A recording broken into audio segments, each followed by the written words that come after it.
po ang magandang araw po sa inyong lahat mga ma'am, sir, mga boss, at welcome again po sa ating vlog. So for today's episode po natin, andito po kami ngayon sa bayan po ng Guimba, Nueva Ecija, at meron po kaming ipapakita sa inyo dito na property na ito naman po ay agricultural lot po siya na rice field, rice farm. So nakaalong irrigation canal po siya, at ang kagandahan po nito, malapit lang po siya sa National Highway.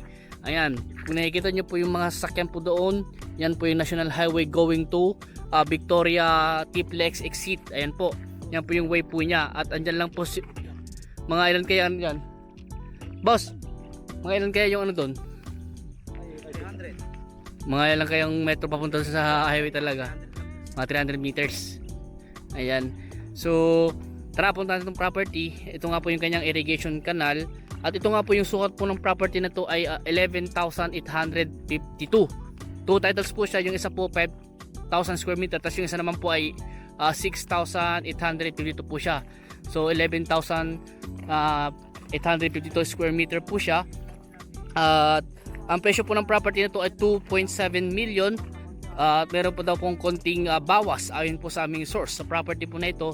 So ito na po yung property na binibenta. Kabilaan po siya, nahati po siya ng irrigation o road. At ito nga po yung kanal naman po ng irrigation. At may mga bahay po dyan. Sa part na yan, may mga bahay po dyan. Andyan din po yung mga bahay. Andyan na po yung kuryente po sa part po diyan. So ito po yung ibang portion ng property. Ibang parte po niya. Siguro nasa mga 3,000 square meters siguro sa part na ito, o mga 5,000, mga ganun po siguro. And then nasa mga 6,000 naman po dito. So panoorin niyo po yung kanyang drone video para makita niyo po yung kanyang boundary. Lalagyan po namin ng highlight para makita niyo po. So ito naman po ay simula po dito sa pilapil na ito. Ayan, diretso po yan. Ayan, diretso po hanggang doon po sa may part na yun, ano na po namin. Tapos ganoon po siya. Tapos hanggang doon po sa may pilapil na yun, no. Ayan, yung may green po doon.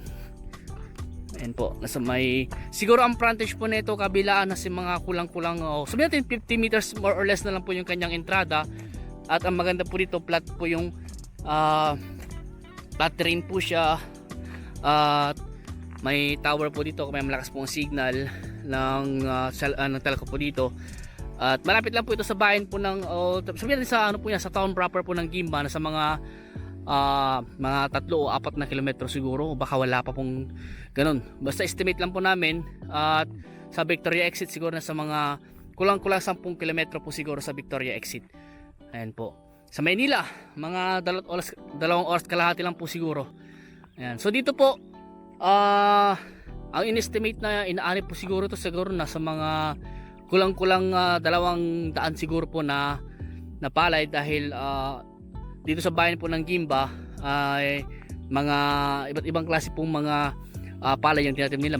May hybrid, may inbreed, pero karamihan po dito mga hybrid po yung mga tinatanim nila, kaya malakas pong umani. At yung presyo ng palay yata yun nasa mga 25 pataas na po yata yung per kilo po dito ng palay. Ayan, so kakaan lang po nila ng second crop. Siguro mag first cropping na ulit po dahil tag-ulan na po. Tignan nyo, andyan po yung ulan. Kaya para ano po, makapagsimula ulit, makapagsimula na lang po sila magtanim ng palay. So ito po yung isang portion po, isang part po ng property. Diretso po ito, yan po yung boundary niya, diretso hanggang dun sa may poste ng mga kuryente. Ganyan po siya, sa malapit po sa tabi ng bahay na yan. Andun po yung boundary, ganun na po siya. Ayan, so dito po meron po siyang kalsada. Siguro to ay ayun, irrigation road o farm to market road po siya. At pasok naman po yung mga sasakyan. At may rough road nga lang po tayong dadaanan, dahil itong kalsada po ng irrigation ay rough road pa lang po, pero inaayos pa po nila inaayos pa nila. At malapit lang nga po sa highway, mga ilang metro lang ang layo po niya sa highway. Kaya maganda po siya, maganda po itong property na ito na i-develop. At pwede nyo rin pong tanan ng mga fruit bearing kung gusto nyo po. At maganda rin po siyang yan pang farming po. Ayan, first cropping pwede po magtanim ng palay, second cropping palay rin po, kung third cropping pwede rin pong mga gulay. Depende po sa inyo, dahil yun nga po sabi po namin, meron po siyang irrigation canal na as a source of water po niya dito sa property na ito. At ibang source pa, deep well, pwede po mag deep well dito kasi malakas po ang deep well po dito sa bayan ng Guimba, dahil mababaw lang po ang level ng tubig po dito. Pero ang alam ko ito ay flood free po ito, dahil tignan niyo po yung mga bahay po nila, hindi na po mataas. At talagang mababa lang po yung mga bahay nila. So ibig sabihin po ito, hindi po ito binabaha. Ayan. So sa mga gusto po ng ganito, sa mga hilig po sa farming, ng mga ano po namin, mga kliyente po namin, ba ito na po hinahanap nyo, at maganda po ito for rice farming. At ganoon din po, pwedeng vegetable or pwede pong corn. Ayan, pwede pong mais ang itanim. So kung may ibang katanungan po kayo regarding po sa property nito, tawag lang po kayo sa akin para ma-explain ko po. At ganoon din po, kung gusto nyo tignan itong property nito ng personal, sasamahan po namin kayo. Ulitin ko po, ito po ay 11,852 square meter. 2 titles po siya. At ang maganda po dito, TCT Torrents na po siya, TCT A title. At buhay po yung nakapangalan sa dito ayon sa source po namin dito sa property na ito.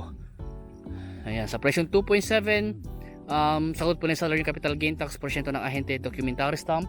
At kung gusto nyo i-negotiate yung price, sabi naman po ng mga source po namin, may konting bawas pa naman daw. Sabi 2.7 daw yung binigay na price, baka daw po ibigay sa inyo ng 2.6 or 2.5.